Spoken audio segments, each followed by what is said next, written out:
नमस्कार दोस्तों। आज की क्लास हमारी फर्स्ट क्लास है और मैंने इसमें अपना पूरा ज़ोर लगा दिया है। आपको ये अच्छी लगे ये मेरा मन कह रहा है, क्योंकि इसके अंदर बहुत मेहनत लगी है दोस्तों।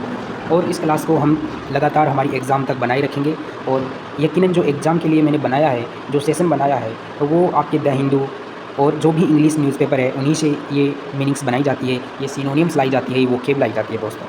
और ये वोकेब वैसे तो इन्फिनिट टाइम में भी पता है, लेकिन जो मुद्दे न्यूज़पेपर में रहते हैं उनसे वोकेब ज़्यादा बनती है और मेजॉरिटी भी वहाँ से ही रहती है। इसलिए मैंने पूरा प्रयास किया है कि आप तक वही वोकेब प्रोवाइड कराई जाए जो एग्ज़ाम के लिए बहुत ज़्यादा ओरिएंटेड है। तो आज की जो फर्स्ट वोकेब है दोस्तों, वो है अभियांश। अभियांश का मतलब होता है दोस्तों ठहराव या दुविधा। देखिए, अभियांश जो शब्द है वो एक नेगेटिव शब्द है दोस्तों। कैसा शब्द है? नेगेटिव शब्द है। मान लीजिए कि आप कोई काम कर रहे थे, उसमें बीच में ही दुविधा आ गई, तो आपको उस काम में ठहरना पड़ा। क्यों? क्योंकि दुविधा आ गई दोस्तों, एक नेगेटिव शब्द है। यहाँ पर ठहराव का मतलब ये नहीं कि आप कहीं पर जा रहे थे और बीच में आपने रेस्ट के लिए ठहराव किया। नहीं दोस्तों, ये ठहराव है वो नेगेटिव वर्ड को दर्शाता है कि किसी काम को कर रहे थे लेकिन कुछ दुविधा आ जाने पर उसमें ठहराव पड़ गया, इसलिए एक नेगेटिव वर्ड है दोस्तों। और ये नाउन फॉर्म है। कैसी फॉर्म है? नाउन फॉर्म है दोस्तों। अगर हम इसके सिनोनियम को देखते हैं तो हम जानते हैं कि जब हम किसी गेम को चलाते हैं या कोई भी वीडियो चलाते हैं तो इसमें उसको रोकने के लिए क्या आता है? पॉज। पॉज भी इसका एक सिनोनियम हो जाता है। देखिए दोस्तों, स्टैंड स्टिल का मतलब भी ठहराव होता है। स्टॉपेज का मतलब भी ठहराव होता है दोस्तों। स्टेटिस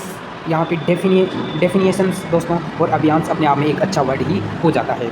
अगर बात करें दोस्तों डायलेमा, डायलेमा का मतलब दोस्तों दुविधा होती है। डाउट, डाउट का मतलब भी दोस्तों कोई दुविधा ही है। जो क्वेश्चन आपको नहीं आ रहा, आपके लिए वो डाउट है, वो एक दुविधा है। सस्पेंस दोस्तों, सस्पेंस का मतलब भी दुविधा ही होता है। अभियांश आपको मैंने 3 बार ये क्यों लेकर आया हूँ दोस्तों? 3 बार एक स्लाइड में 3 बार लाने का मतलब है कि आपके दिमाग में अभियांश जो वर्ड है वो दिमाग में बैठ जाए। अब देखिए दोस्तों, सिली सेली बहुत इंपॉर्टेंट वर्ड बन जाता है दोस्तों। सिली सेली एक फ्रेजल वर्ब आती है, सिली सेली, जिसको एक हम कह सकते हैं एक फ्रेज है दोस्तों। एक फ्रेज है सिली सेली, जिसका मतलब भी क्या होता है? दुविधा होता है। तो इस तरीके से आपको याद करना है। 2 शब्द होते हैं, एक ठहराव होता है, एक दुविधा होता है। पॉज करना, सस्टेंड स्टिल करना, स्टॉपेज करना, स्टेटिस करना और डेफिनेशन करना या अभियांश करना। दूसरा है दोस्तों डायलेमा, दुविधा होता है। डाउट दोस्तों, सस्पेंस, अभियांश, सिली सेली। यहाँ पर मैं कह रहा हूँ इंपॉर्टेंट है, ये स्लाइड बहुत इंपॉर्टेंट है और हर एक स्लाइड इंपॉर्टेंट है दोस्तों। इसी तरीके से तैयार की जा रही है।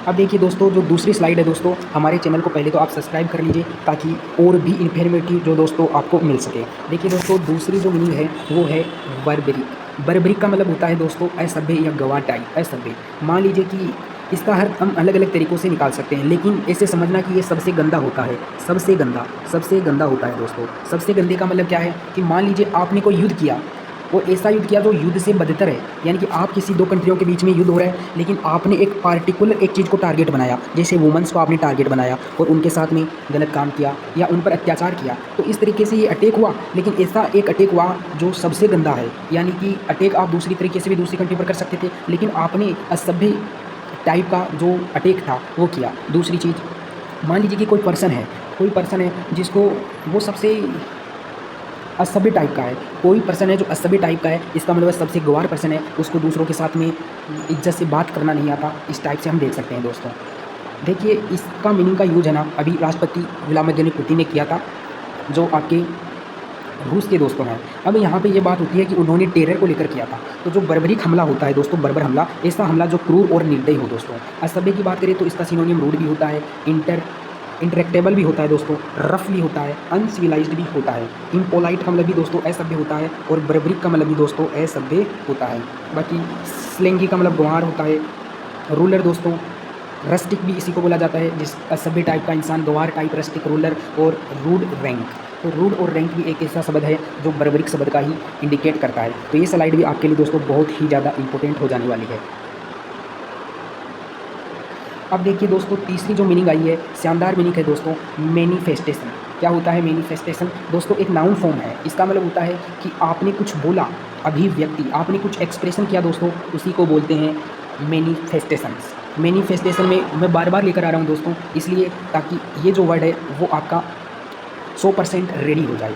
देखिए दोस्तों, इसी को स्टेटमेंट बोला जाता है, इसी को डेमोन्स्ट्रेशन बोला जाता है दोस्तों। कहने का मतलब आप समझ रहे हैं? कहने का मतलब कि जो अभिव्यक्ति है वो किसी के द्वारा बोला गया कथन है, स्टेटमेंट है, एक्सप्रेशन है या डेमोन्स्ट्रेशन है। अगर इसी की बात करें तो घोषणा भी हो सकता है दोस्तों। मान लीजिए कि यही बात हमारे पीएम पीएम ने कर दी हो या यही बात हमारे राष्ट्रपति ने कर दी, तो यही अभिव्यक्ति एक घोषणा में बदल गई, एक डिक्लेरेशन में बदल गई, एक अनाउंसमेंट में बदल गई दोस्त, और एक प्रोक्लेमेशन में बदल गई, है ना। तो इस तरीके से एक अनाउंसमेंट में बदल गई। मोस्ट इंपॉर्टेंट है। एक स्लाइड में 20 प्रकार के वर्ड लाने से अच्छा है कि एक स्लाइड में 2 प्रकार के वर्ड लाकर ही याद करा दिया जाए। तो मैनिफेस्टेशन का मतलब क्या होता है? किसी के द्वारा बोला गया स्टेटमेंट। अगर वही स्टेटमेंट अगर कोई बड़ा आदमी बोल देता है तो वो डिक्लेरेशन बन जाता है, या किसी एक पार्टिकुलर वर्क के लिए बोल देता है तो वह डिक्लेरेशन अनाउंसमेंट बन जाता है दोस्त। चलते हैं नेक्स्ट स्लाइड पर।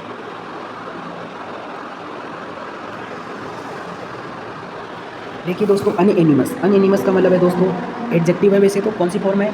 पार्ट ऑफ स्पीच की एडजेक्टिव फॉर्म है। अगर बात करें अनएनिमस का मतलब होता है एकमत। दोस्तों ये वो टाइम है प्रेजेंट टाइम का, जिसमें हमारे पूरे देश को, हमारी पूरी सेना को, आर्मी हो, नेवी हो, एयरफोर्स हो या होम मिनिस्ट्री के अंदर जो भी आती है, उन सभी को एकमत होने का समय है। अगर वो एकमत होकर दोस्तों, एकमत वैसे तो हमारी पूरी डिफेंस एकमत है, लेकिन अब क्या करेगी? आर्मी का साथ एयरफोर्स देगी, एयरफोर्स का साथ नेवी देगी, तो हम फिर क्या हो गए? एकमत हो गए, यानी कि हमारी पावर का क्या हो गया? यूनिट हो गया। क्या हो गया? यूनिट हो गया, जुड़ गई दोस्तों। एमिकेबल का मतलब भी दोस्तों यही होता है। इसका मतलब उससे होता है दोस्तों मिलनसार। क्या होता है? मिलनसार। अगर आप मिल गए दोस्तों तो मिलनसार का मतलब होता है मिलकर काम करना, तो मिलनसार हो गया। एग्रीएबल का मतलब आप यहाँ पे एग्री हो गए दोस्तों। तो अभी तीनों जो हमारी पूरी की पूरी डिफेंस है वो एक साथ काम करेगी। इतने दिन वो अलग, एयरफोर्स अपना काम अलग कर रही थी, नेवी अपना अलग काम कर रही थी, लेकिन अब सबका एक ही पर्पज़ है, सबका एक ही पर्पज़ है कि पाकिस्तान को उड़ाना है।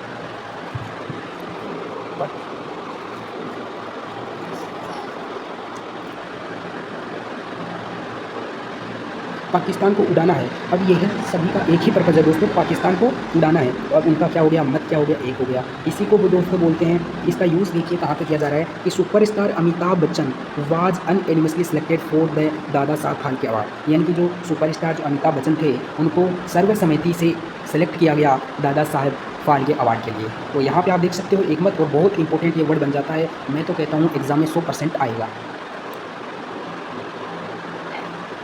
दोस्तों। एक नया शब्द आया है जिसका नाम है रियोट्स। इसका मतलब क्या होता है? रियोट्स का मतलब होता है दोस्तों दंगा।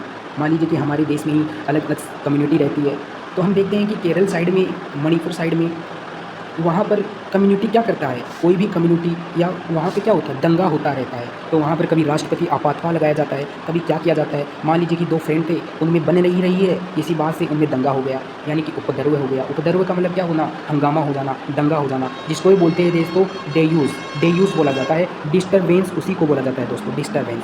हाँ, डिसऑर्डर दोस्तों, डिसऑर्डर का मतलब होता है विसंगति। विसंगति का मतलब उपद्रव किया, दंगा किया, तो अब आप में एक विसंगति देखने को मिली। इसी को रियोट, इसको वांट ऑनेंस या इसी को स्टार बोला जाता है, स्टिल बोला जाता है दोस्तों। अगर बात करें कोलाहल, तो कोलाहल भी यही तो चीज़ है दोस्तों। क्लेमोर, अप्रोयर का मतलब भी यही है, दंगा हो जाना, केकोफनी, शोरगुल हो जाना। नॉइज, हुल एबेलो, हुबू, ये वर्ड आपको याद करना है। हुबू दोस्तों बहुत शानदार वर्ड है, इसी का मतलब भी कोलाहल होता है, दंगा हो जाता है।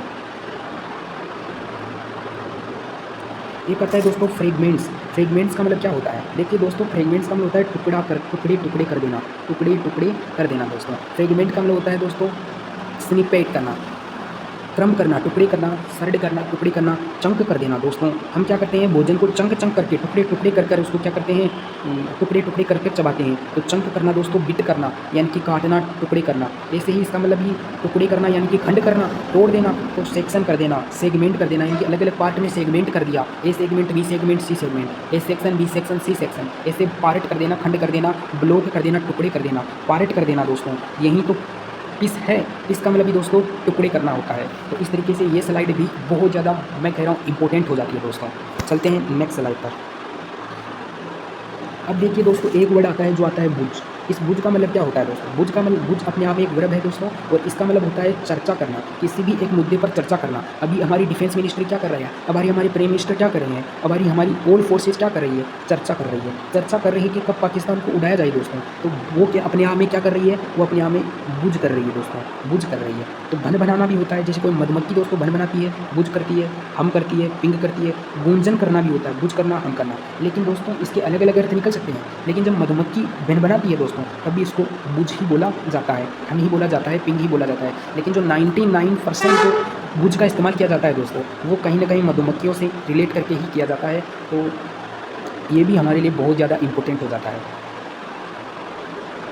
अब दोस्तों कुछ 2 वर्ड ऐसे लेकर आया हूँ जिनके सिनोनिम आपको खुद को याद करना है। मैं आपको बता रहा हूँ दोस्तों, एक होता है फेडरलिज़्म। फेडरलिज़्म का मतलब होता है संघवाद। मान लीजिए कि दोस्तों मान लीजिए कि ये हमारा सेंटर है, ये क्या है? सेंटर है दोस्तों, और ये हमारा स्टेट है, ये हमारा क्या है? स्टेट है दोस्तों। अब मान लीजिए कि सेंटर था, ये केंद्र था, और ये कौन सी थी? राज्य सरकार है। जब ये दोनों दोस्तों अपने आप में मिल जाएगी तो इसको बोलेंगे संघ। और संघ के अंदर दोस्तों ये होता है कि कुछ शक्तियाँ सेंटर के पास में रहती है, कुछ स्टेट के पास में रहती है, तो वो जब मिल जाती है दोस्तों, तो कुछ शक्तियाँ जो दोनों के पास में रहती है उसको बोला जाता है फेडरलिज़्म। फेडरलिज़्म हमारा यही तो है। कॉन्स्टिट्यूशन क्या कहता है कि कुछ शक्तियाँ जो है वो सेंटर के पास में है, कुछ शक्तियाँ स्टेट के पास में है, और जो कुछ शक्तियाँ दोनों के पास में है वो संघवाद यानी कि फेडरलिज़्म है दोस्तों। एक होता है एविडेंस। एविडेंस का मतलब होता है दोस्तों सबूत, इसी को दोस्तों बोलते हैं साक्ष्य या प्रमाण बोला जाता है। तो जब हम कोर्ट में जाते हैं तो हमको कहते हैं कि भाई इस मुकदमे के लिए आप एविडेंस दो। एविडेंस का मतलब कोई प्रमाण दो, कोई सबूत दो, कोई साक्ष्य दो। आज की हमारी आखिरी स्लाइड होगी दोस्तों, और ये हमारी एग्ज़ाम को बहुत इंपॉर्टेंट है।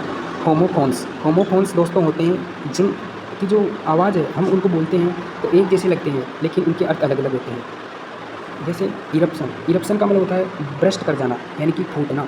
The eruption of the volcano case heavy. इसका मतलब होता है कि दोस्तों जो वोल्केनो थी वो ब्रस्ट कर गई। अरे वोल्केनो क्या करती है दोस्तों? वो ब्रस्ट भी तो करती है। तो वोल्केनो क्या करती है? ब्रस्ट करती है, फूटती है। तो इस तरीके से इरप्शन होता है वो वोल्केनो में होता है। और एक होता है दोस्तों इरप्शन, इसका मतलब होता है कोई अटैक। तो इरप्शन भी आपको याद करना है, और इरप्शन भी आपको याद करना है। इरप्शन दोस्तों कहाँ पे होती है? वोल्केनो के अंदर होती है। और इरप्शन कहाँ पे होती है दोस्तों? कोई अटैक होता है। जैसे द इरप्शन यानी कि जो अटैक है वो कब है? पाकिस्तान आर्मी का जो अटैक था सक्सेसफुली रिपल्स किया जा चुका है ना? तो रिपल्स किया जा चुका है, तो इरप्शन का मतलब अटैक होता है। धन्यवाद।